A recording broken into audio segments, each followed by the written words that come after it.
The flames flickered and danced, casting long shadows across the clearing as the group of friends huddled close together. It was a cold, starless night, the kind where the darkness felt thick and oppressive. The fire, with its crackling logs and sporadic bursts of sparks, was their only comfort. Aiden, the oldest of the group, poked at the fire with a long stick, sending glowing embers into the air. "All right, who's next?" he asked, his voice low and ominous, in the way it always got when they gathered for scary stories. "We're not going to bed until we've heard the scariest story of the night." The 5 friends were spending the weekend deep in the woods, in an area known as Raven's Hollow. It was a place shrouded in local legends, tales of hauntings, strange disappearances, and eerie occurrences. The clearing they were camped in was isolated, surrounded by towering pines that loomed over them like silent sentinels, and close to a dilapidated, abandoned cabin. "I don't know if I can top the last one," said Jen, hugging her knees to her chest. "That one about the haunted dollhouse gave me goosebumps."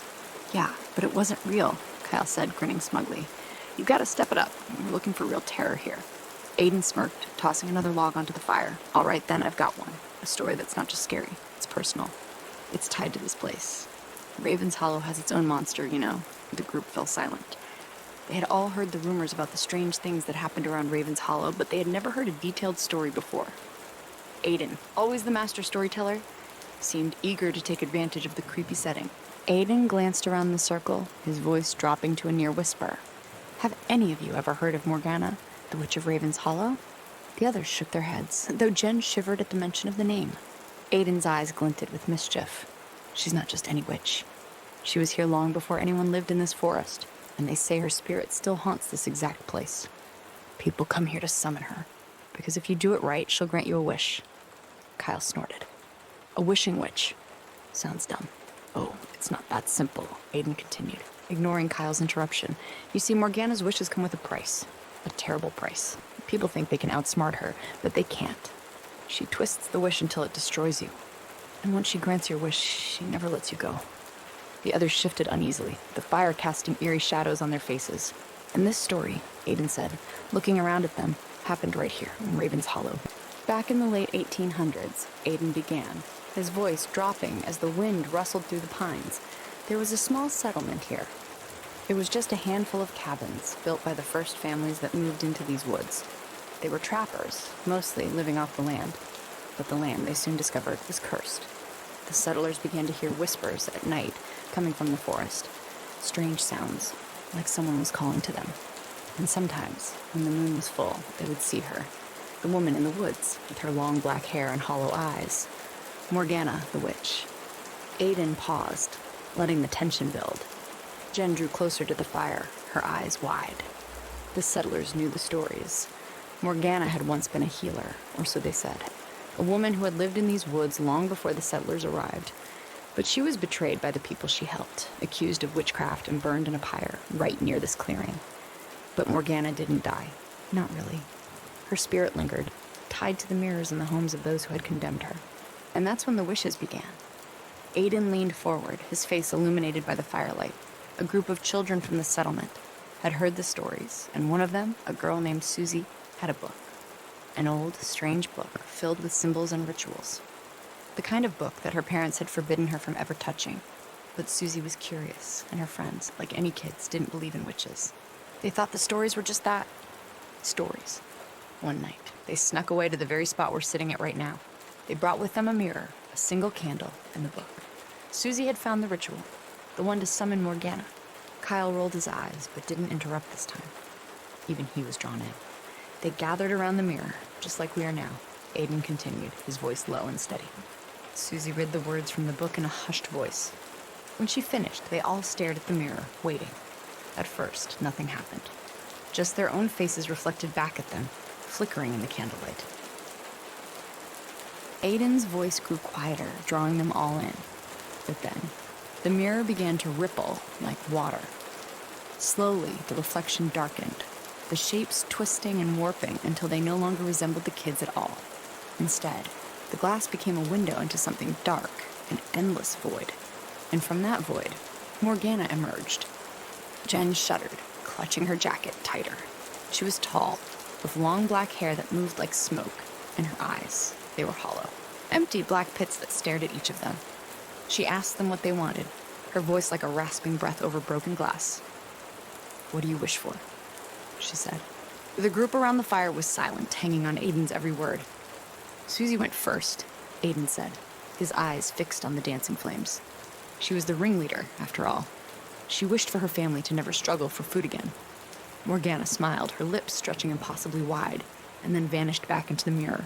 The next morning, Susie's family found their fields overflowing with crops, enough to feed them through the winter and beyond. But as the days passed, the crops began to rot faster than they could be harvested.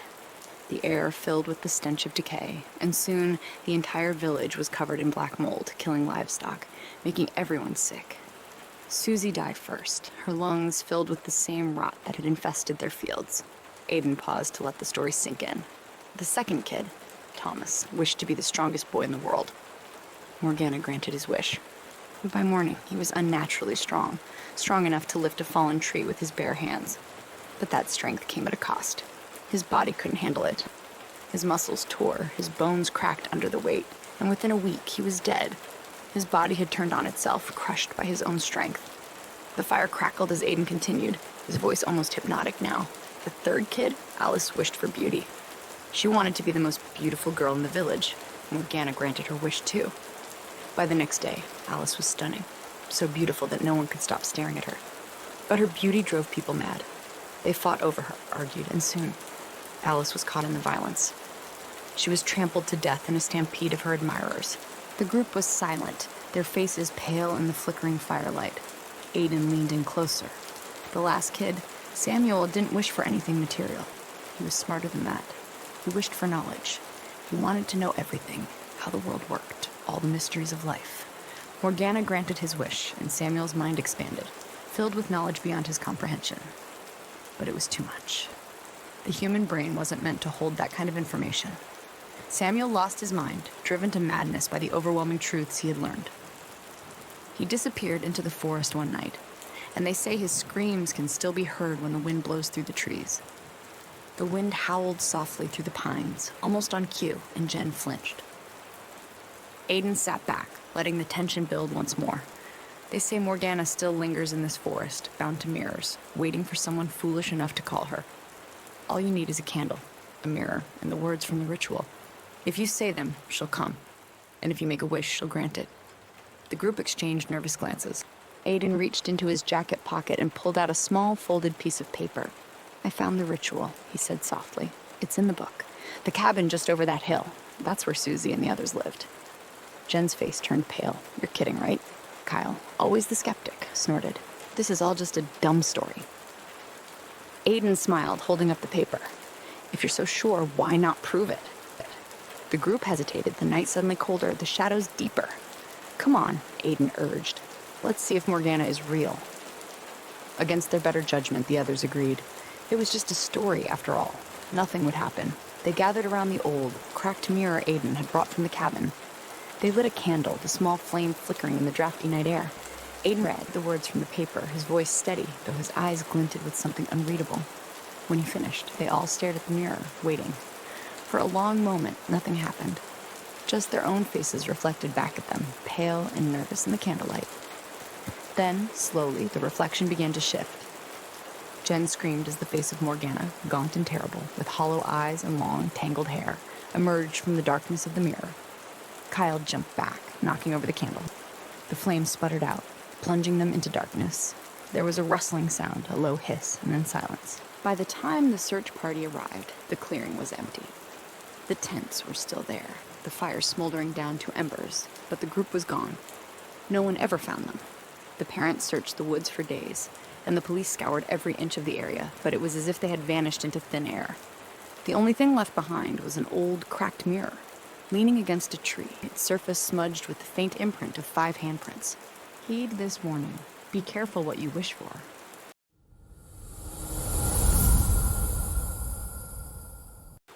The house stands abandoned, and always will, or so the legend goes. It is widely believed across the small town of Eben Ridge that in the late 1800s, an elderly couple, Agnes and Edmund, were seeking solace in their final years. After a lifetime of hard work and modest living, they wanted a peaceful retreat. far from the noise of the growing cities. When they came across a grand, decaying manor on the outskirts of a small village, it seemed like fate.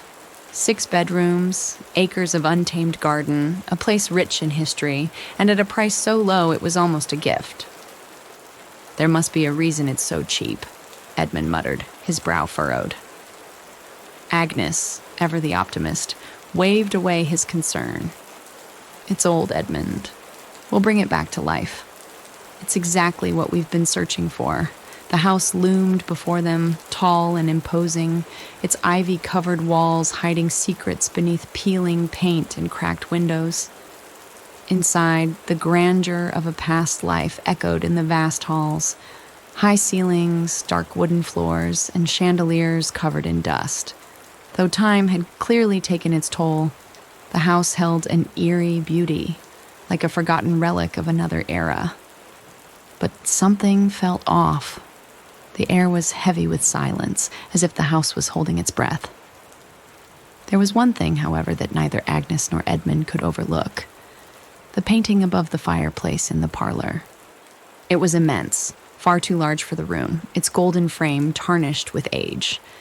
The painting itself was dark, almost suffocating. It depicted a dense, twisted forest, the branches of the trees curling unnaturally as though they were alive. In the center of the forest stood a single, charred wooden stake.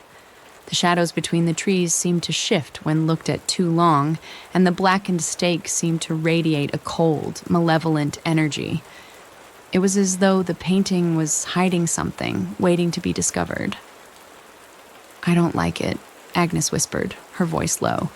"There's something wrong with it." Edmund nodded slowly, unable to tear his eyes from the sinister scene. "We'll take it down," he promised, though the words felt hollow. Something about the painting held him in place, as if it was daring them to remove it, but Agnes was determined. "When we move in, that's the first thing to go." 2 weeks later, the manor was theirs. The move-in day was dark and overcast, as if the house itself resented their presence. A storm loomed on the horizon, but Agnes and Edmund pressed on, eager to settle into their new home. The wind howled around them as they brought in their belongings, its wail blending with the creaking timbers of the ancient house. True to her word, Agnes's first act was to remove the painting. She fetched a ladder, hesitated only for a moment, and then pried the frame from the wall. The moment it left its place, a deep chill settled over the room, but Agnes tried to ignore it. Edmund appeared in the doorway. "Let's take it to the barn for now," he said, his voice tight. They carried the painting through the overgrown garden and into the crumbling barn, leaning it against the far wall. As soon as it was out of sight, the house felt lighter, less oppressive. They thought that was the end of it, but they were wrong. The storm hit that night, howling winds battering the old manor, rattling the windows and shaking the roof. The couple huddled in their room, listening to the relentless storm outside, but beneath the sound of the wind and rain there was something else. Something faint, like the crackling of fire. Agnes sat up in bed, her heart racing. "Do you hear that?" she whispered. Edmund, groggy from sleep, frowned. "It's just the storm." But Agnes wasn't convinced. She rose from the bed, pulling on her shawl, and crept down the hallway. As she reached the parlor, she stopped cold. The painting was back. It hung above the fireplace, just as it had before, the twisted forest and the charred stake looming in the darkened room. Agnes's breath caught in her throat. She turned and ran to the barn, desperate to confirm what she already knew. The painting was gone. It had returned to the house on its own. "This isn't possible," she whispered to herself, the wind whipping her hair as she stood in the doorway of the barn. "This can't be happening." Edmund found her there, shivering and pale. "What is it?" he asked, his voice hushed. She told him about the painting, how it had moved back inside on its own. They both stood in silence, the weight of the house pressing down on them. They returned to the parlor, but neither dared touch the painting again. That night, Agnes dreamt of the forest. In her dream, she stood among the twisted trees, the air thick with the smell of burning wood. At the center of the clearing was the stake, but it was no longer just blackened wood. A figure was tied to it. A woman, her skin charred and cracked, her eyes wide with terror. Flames licked at her feet, slowly climbing higher as she writhed in agony. The woman's screams were shrill, piercing the night air, but there was no one to save her. The trees seemed to laugh, their branches curling tighter, trapping her in the blaze. Agnes woke with a start, her heart hammering, but the nightmare didn't end when she opened her eyes. The smell of smoke lingered in the room, and at the foot of the bed stood the woman from her dream. Her body was scorched, her hair wild, and her eyes, those haunted, hollow eyes, locked onto Agnes. She couldn't move. She couldn't scream. The figure stood there for what felt like an eternity, her presence filling the room with the acrid stench of burning flesh. And then, as suddenly as she had appeared, she was gone, leaving only a faint trail of smoke in her wake.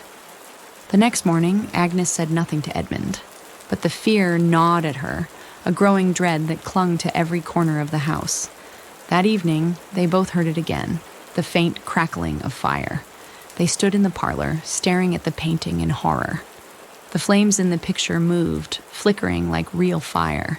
The trees seemed to sway in the wind, their twisted limbs reaching for the sky. And then, at the center, the woman appeared again, her body bound to the stake, her face twisted in agony as the flames climbed higher. The fire in the painting blazed, consuming the woman, but instead of burning away, it grew brighter, hotter. The room filled with the acrid scent of burning wood, yet the painting remained untouched. The flames roared higher until they suddenly vanished, leaving the room in an oppressive silence. The next night, the woman came for them. Heavy footsteps echoed through the halls, slow and deliberate. Agnes and Edmund sat frozen in their bed as the sound grew closer, the air in the room turning thick with the smell of burning. The door creaked open, and there she stood, the woman from the painting, now fully formed. Her skin was blackened, smoke rising from her charred body, her eyes wide with rage. "This is my house," she rasped, her voice a chilling whisper.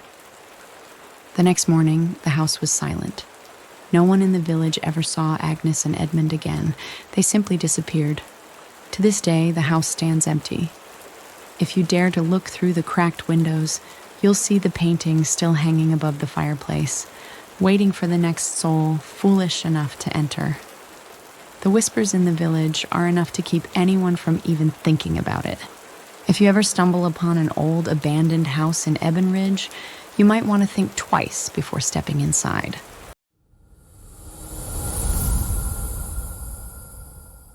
I never believed in ghost stories. I was raised in the city, surrounded by concrete, traffic, and the noise of people too busy to notice things lurking in the shadows. So, when Simon and I decided to move to the small town of Ash Hollow, I didn't give much thought to the legends the locals whispered about.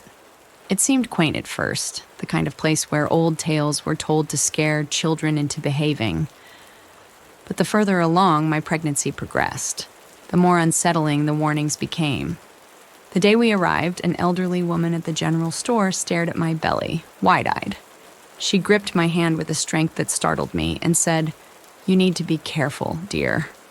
Don't go out after dark, and whatever you do, keep the windows closed at night." I laughed it off. Why? Is there something I should know? Her eyes darted nervously to the other customers in the store, then back to me. She lowered her voice. "The witch. Don't you know about her? She was burned alive, right here in this town long ago. Her curse still lingers. Any baby born in Ash Hollow is in danger." I shuddered, but I told myself it was just a story. I thanked her, paid for my groceries, and walked back to the car where Simon was waiting. As the weeks passed, other locals shared the same warning, their words painting the picture of the witch more vividly. Her name had been Eliza Halloway, accused of dark magic by the town's founders when crops failed and livestock died mysteriously. She was dragged into the town square, bound to a post, and set aflame. But it was her final words that sent chills down my spine each time they were repeated. For every child born in this cursed place, I will return. They will be mine. I tried to brush it off. Superstitions couldn't harm me, not in the real world. But then strange things started happening. It began with the wind. I would hear it whistling at night, rattling our windows like the faint cry of a woman. I convinced myself it was nothing more than the autumn breeze, but when I woke one morning and found the windows open, wide open, I knew something was wrong. I'd locked them before bed. I was sure of it. Maybe we should listen to the locals, Simon said one evening as we sat by the fireplace, just to be safe. I scoffed.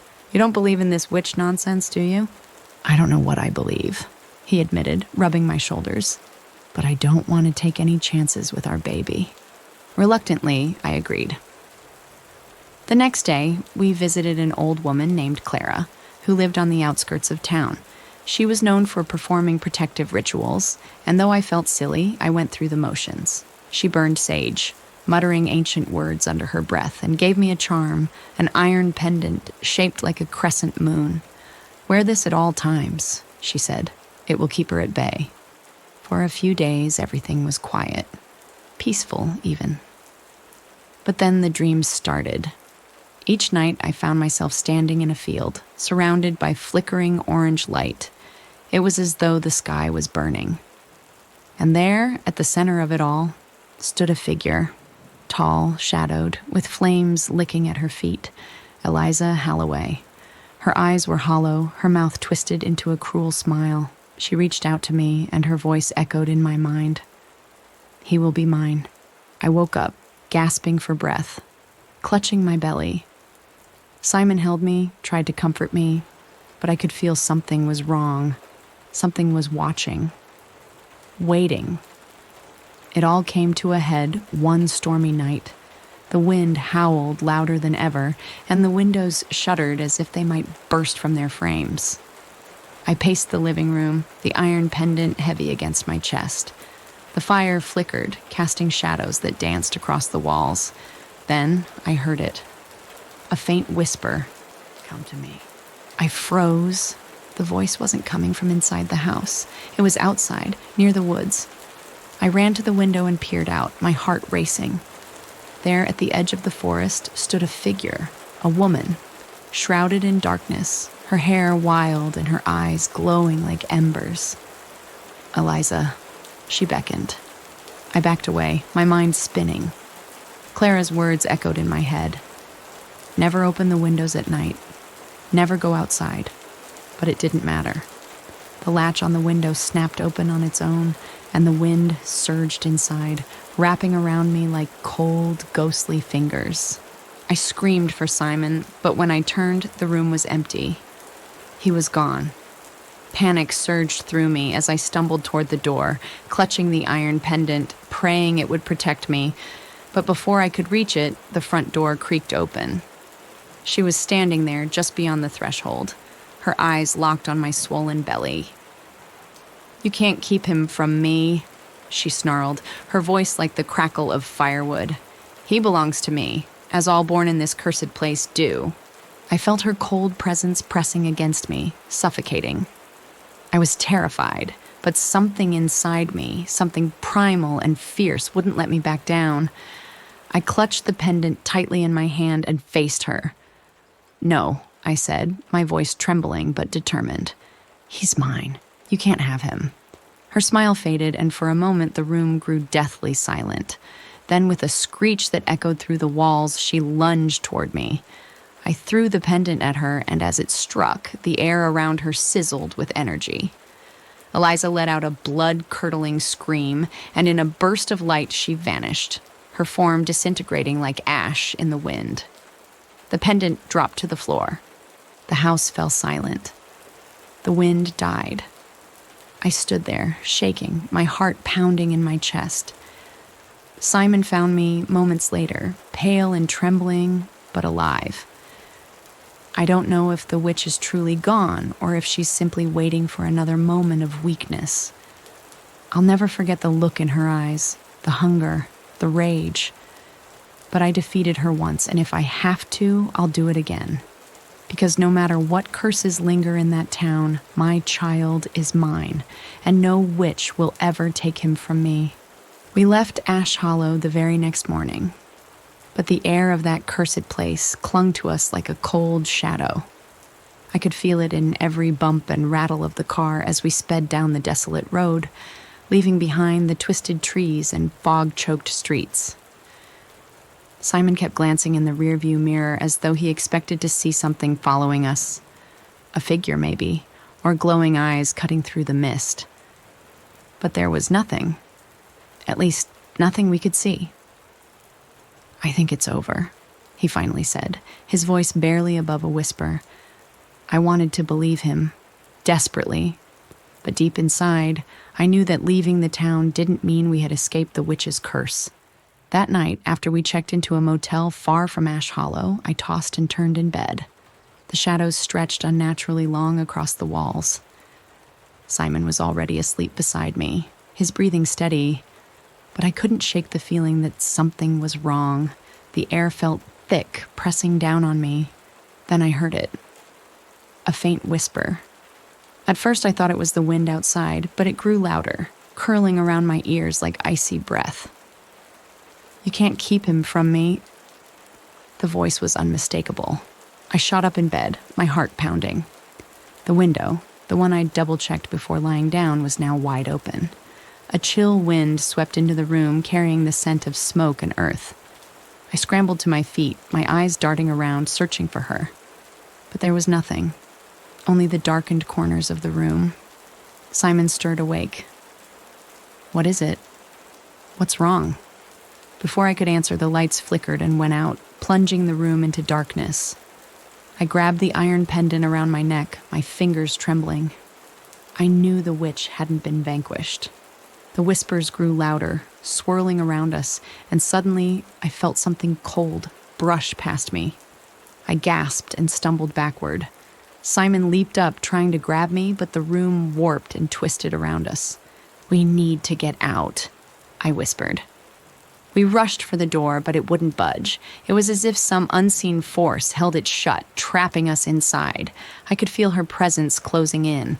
My stomach twisted painfully, and a wave of dizziness hit me as I clutched at my belly. "Please," I begged, though I didn't know if I was speaking to Simon or the witch. "Please leave us alone."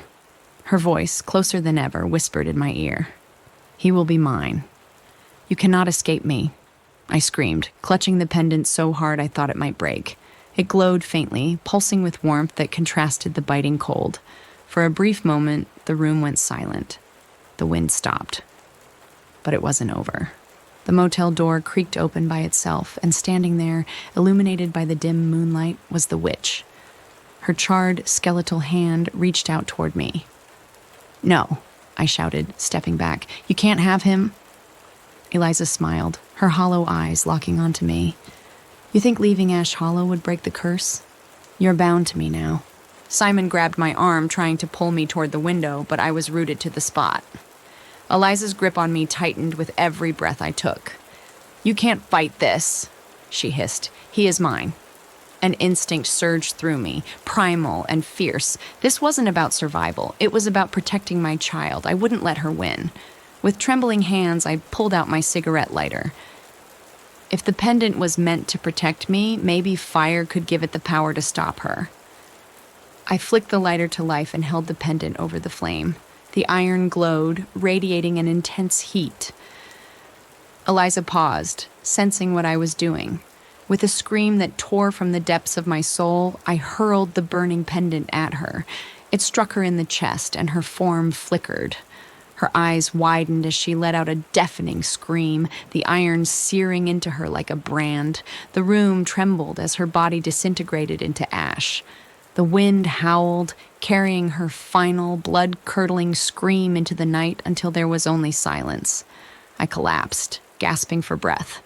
Simon rushed to me, his arms wrapped tightly around my trembling body. "Is it over?" he whispered, shaking. I stared at the spot where Eliza had stood. The air was still heavy, and though she was gone, I knew it wasn't truly over. "I don't know," I whispered, clutching my belly. "But I'll never stop fighting. For him."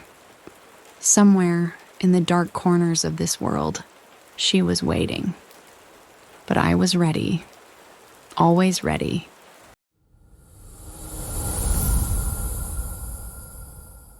In the heart of Salem stood an old, looming building, the infamous Salem Witch Museum. Tourists flocked year-round, eager to step inside and relive the horrors of the witch trials that once stained the town with blood and fear. Within its darkened halls, visitors found relics from Salem's sinister past.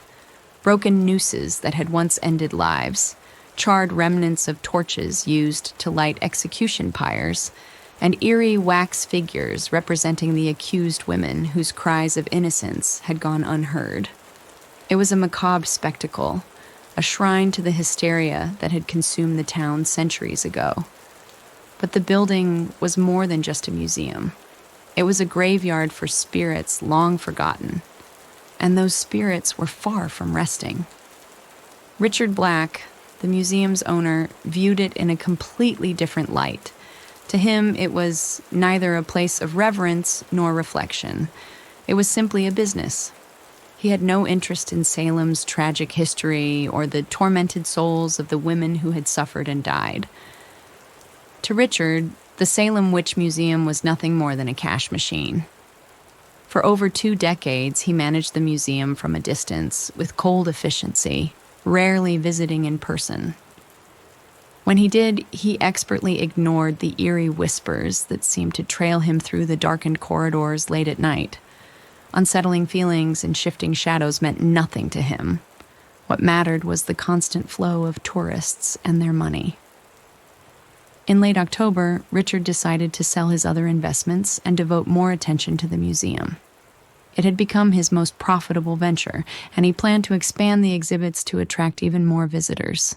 He paid no mind to the idea of spirits lurking within the walls, but the spirits had been paying attention to him.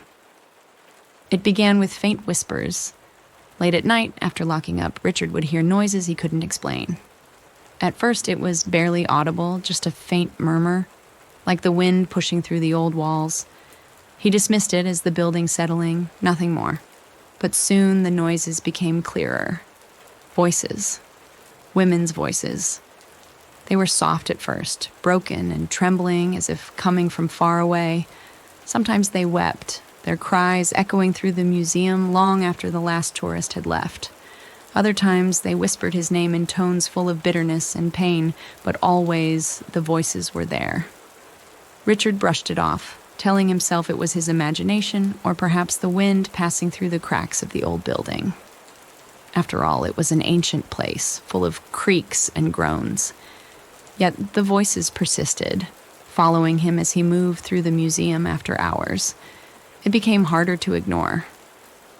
Soon, the atmosphere of the museum itself began to change. The air, always musty and thick with the scent of old wood and forgotten history, became colder. Visitors even started commenting on it, their breath misting as if winter had seeped into the walls. Shadows shifted in strange ways, crawling up the walls and lingering far longer than they should have. Richard found himself glancing over his shoulder more often, feeling watched, though he was always alone. Then came the dreams. Every night he found himself wandering through the dark fields of old Salem in his sleep, surrounded by ghostly figures. The women were twisted in agony, their faces gaunt, their bodies frail and contorted. Some had ropes hanging from their necks, the angry red marks visible against their pale skin. Others were burned, their flesh blackened and raw from the flames that had consumed them.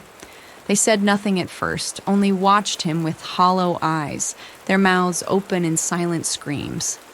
Each night, the dreams grew more vivid, more terrifying. The figures came closer, their faces inches from his, their breath cold and foul against his skin. He could hear the crackling of fire behind them, the faint smell of burning wood and flesh filling the air. They whispered in low voices, their words a cacophony of pain and suffering. "You profit from our pain," they hissed. "You mock our suffering." He would wake drenched in sweat, his heart racing, unable to shake the lingering sense of dread. He told himself they were just dreams, nothing more than his mind playing tricks on him. But the women from his nightmares began to bleed into his waking hours. He would catch glimpses of them in the glass display cases, their pale faces watching him from behind the reflections. Sometimes he saw them out of the corner of his eye, shadowy figures standing at the end of the hallway, disappearing when he turned to face them. Worse still were the sensations. Footsteps echoed through the halls when he knew the museum was empty. The air would suddenly turn icy, and Richard would feel a cold, bony hand brush the back of his neck, sending shivers down his spine. But when he turned, there was never anyone there.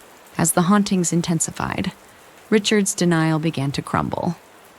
He was a man of logic, but logic offered no explanations for what was happening. He wanted answers, relief from the growing terror that stalked his every move. He hired mystics who gave him charms and candles and whispered prayers in hushed tones, but none of it worked. If anything, the activity in the museum grew worse. The spirits, once content to whisper and haunt the shadows, were now making themselves known. They slammed doors with enough force to rattle the walls, shattered glass display cases, and threw objects from the shelves as if mocking the trivial souvenirs that had become their legacy. The wax figures of the witches, made to resemble their agony and torment, were often found knocked over, their faces twisted into grotesque shapes. It was as if the spirits were trying to send a message through the very figures created to memorialize their suffering. One night, as Richard was closing up after a particularly unnerving day, something shoved him hard. The force was invisible, but powerful enough to send him tumbling down the museum's grand staircase. He crashed onto the cold marble floor, his leg bent at an awkward angle, his ribs throbbing with pain. His body was bruised and battered, but it was his mind that had taken the deepest wound. Lying on the floor, gasping for breath, Richard realized something he had been too stubborn to admit. The spirits didn't just want to scare him. They wanted him gone, and they wouldn't stop until they had their revenge. The next morning, bruised and limping, Richard made a decision. He would sell the museum. He couldn't live like this anymore. The museum, once his greatest asset, had become a prison, haunted by the spirits of women who had suffered unimaginable pain. And as long as he continued to profit from that pain, they would never leave him in peace. The Salem Witch Museum went up for sale within days, but weeks passed with no serious offers. Word of the hauntings had spread throughout the town, and no one was eager to take on the museum's dark legacy. The locals whispered about Richard's torment, and though some were skeptical, many believed the stories. Everyone knew better than to meddle with the angry dead. That was until Evelyn Mercer appeared. Evelyn was a young woman, no more than 25, with jet black hair and a lifelong obsession with the occult. She had studied witchcraft from a young age, collecting books, crystals, and symbols of protection. To her, the museum was not something to fear. It was an opportunity. She had always wanted to own a place steeped in supernatural energy, and the Salem Witch Museum seemed like the perfect fit. She dismissed Richard's warnings as mere superstition, convinced that she could handle whatever spirits lingered there. When Evelyn took over, she immediately set about trying to transform the museum into something new. She wanted to honor the women who had died, to show respect where Richard had shown only greed. She brought in candles, incense, and protective charms, trying to cleanse the space of its dark energy. But the moment she stepped into the museum as its new owner, she felt it. The shift. The air was thick with resentment, suffocating and cold. Still, Evelyn pressed on, believing that she could soothe the restless spirits. But they would not be soothed. The candles she lit flickered violently, casting twisted shadows on the walls. The crystals she placed around the museum cracked, and her prized books on witchcraft flew off the shelves, their pages opening to dark spells she had never encountered before. Each night, she was visited by the same nightmares that had haunted Richard, visions of the women who had died, their bodies broken and burned, their eyes filled with anger. During one seance, the spirits made their intentions clear. The room went dark, and the air turned so cold that frost formed on the windows. The participants huddled together in fear, but Evelyn, in her arrogance, pressed on. "Spirits of Salem, show yourselves," she called out. And they did. A deafening wail filled the room, rattling the walls. Objects flew through the air, books, candles, relics, crashing to the floor in a frenzy. The table shook violently, and the wax figures toppled to the ground, shattering into pieces. Evelyn screamed as the temperature dropped further, her breath coming in short, panicked gasps. Then she felt it. Cold fingers around her throat, lifting her off the ground. "You are no different," the voices whispered, their tone filled with centuries of bitterness. "You will suffer as we have suffered." With a violent force, Evelyn was thrown across the room. The seance ended in chaos, the participants fleeing in terror, leaving Evelyn behind, bruised and trembling. By morning, she was gone, fleeing Salem, leaving behind her books, her crystals, and her dreams of owning the museum. The Salem Witch Museum now stands abandoned, its windows boarded up, its doors locked tight. No one dares to enter. The spirits of the women, their pain and anger unresolved.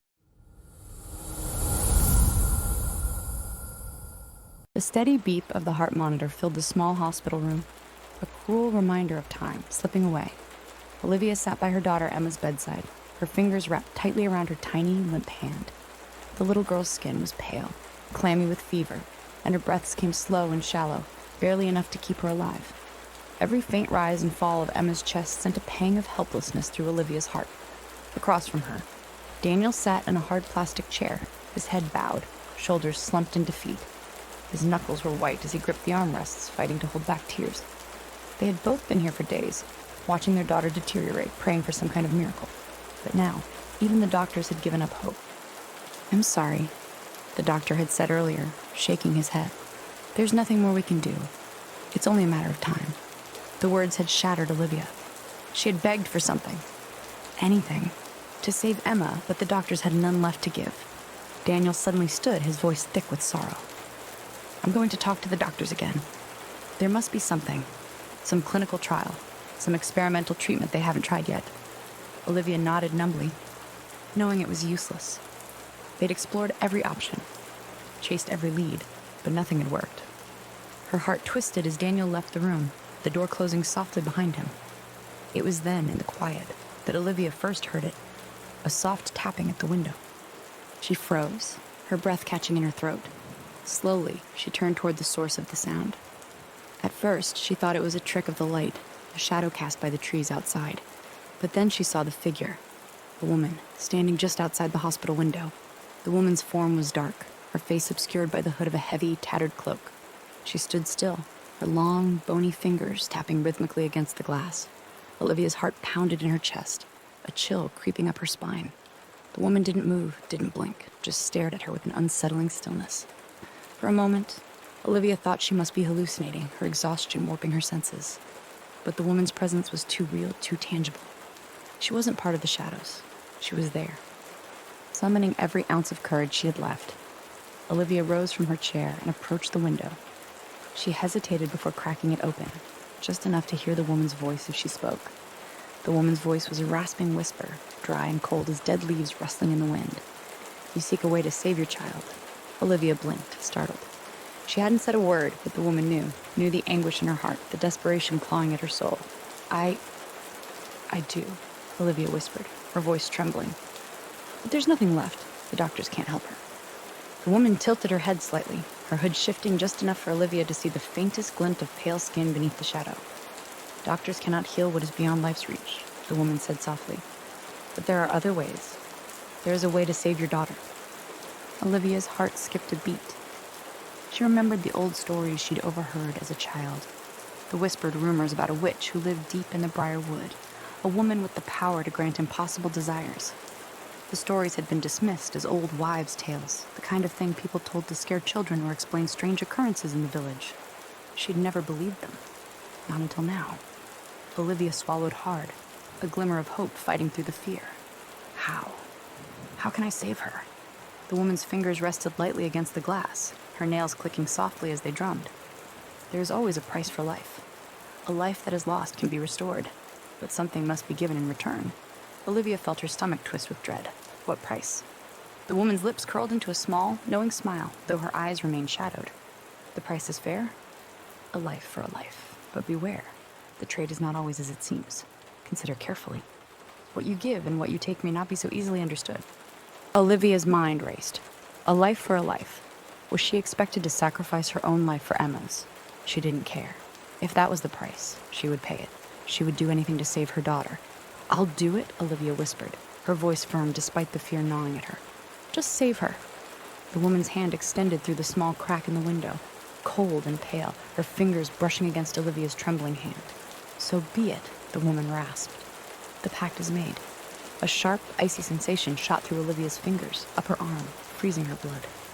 Her vision blurred for a moment, and then the woman was gone. The window was closed, the room silent. Olivia stood frozen in place, her heart hammering in her chest.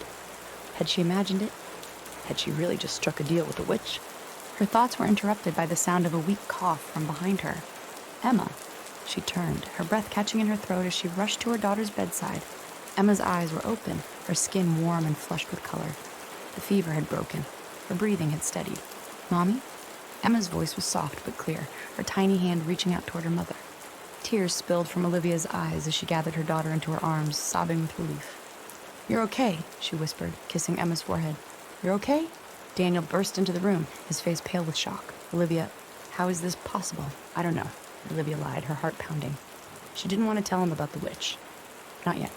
Not until she knew what price would be exacted. But for now, Emma was safe, and that was all that mattered. In the days that followed, Emma made a miraculous recovery. The doctors were baffled, calling it a medical mystery. Daniel, too, was overjoyed, though he couldn't shake the feeling that something wasn't right. Olivia, however, couldn't forget the witch's words. A life for a life. The phrase haunted her. She had thought the meaning clear, that she would have to sacrifice something for Emma to live. But she was still alive. She had not died. And yet, a nagging sense of unease lingered in the back of her mind. Then, the shadows came. It started with fleeting glimpses, dark shapes at the edge of her vision, moving just beyond the reach of light. Olivia told herself it was just exhaustion, that the stress of the past weeks was catching up to her. But the shadows grew bolder, and at night, she could hear them. Soft whispers from the corners of the room, voices that seemed to be speaking her name. Sometimes, when Olivia turned quickly enough, she thought she caught a glimpse of figures standing just inside the doorway. Flickering outlines, human-shaped but wrong. Too tall and too thin, their limbs stretching and curling at unnatural angles. But every time she blinked, they were gone. One evening, as she sat in the living room watching Emma play with her toys, Daniel stood by the window, staring out into the darkened yard. "Something's not right," he muttered, his brow furrowed. Olivia's stomach twisted. "What do you mean?" Daniel turned to her, his face pale. "I've been having strange dreams. Nightmares, really. And I keep feeling like I'm being watched." Olivia's heart raced. She hadn't told him about the shadows, hadn't wanted to scare him. But now she realized the witch's price might be coming due. That night, as they lay in bed, the whispers grew louder, and the shadows pressed closer. The air in the room grew heavy, thick with an unnatural stillness. Olivia sat up, her chest tight with dread. Something was coming. She could feel it, like the weight of a storm pressing down on her skin. Daniel stirred beside her, his eyes fluttering open. "Liv? What's going on?" Before she could answer, the shadows surged forward, black tendrils creeping along the walls, pulling themselves from the darkest corners of the room. They moved with purpose, coiling and twisting like living things, suffocating the light as they wrapped around Daniel. "No." Olivia screamed, reaching out to grab him, but her hands passed through the shadows as if they were smoke. Daniel gasped, his body convulsing as the shadows wrapped tighter around him, pulling him into their cold, suffocating embrace. His eyes widened in terror, his hand outstretched toward Olivia, fingers grasping for hers. Olivia. Daniel's voice was strangled, barely a whisper as the shadows swallowed him, dragging him deeper into their darkness. His skin turned ashen, his lips blue. The life was drained from him. And then, in a moment of sickening clarity, the riddle became clear. The price is fair. A life for a life. Not just any life. Daniel's life. She had misunderstood the witch's words. The deal hadn't been her life for Emma's. It had been Daniel's. He had been the one to pay the price. Before she could scream, the shadows swallowed him whole, leaving only cold, empty darkness behind. And then, in the stillness, the witch's voice echoed in her mind, soft and cruel. The trade is not always as it seems. Olivia fell to the floor, her body shaking with sobs, her mind reeling in horror. She had saved Emma, but at what cost? The shadow of her decision loomed over her, dark and suffocating. As the full weight of the bargain she had struck settled into her bones, the price had been paid, and now she was left alone, haunted by the knowledge that she had sacrificed the life of the man she loved.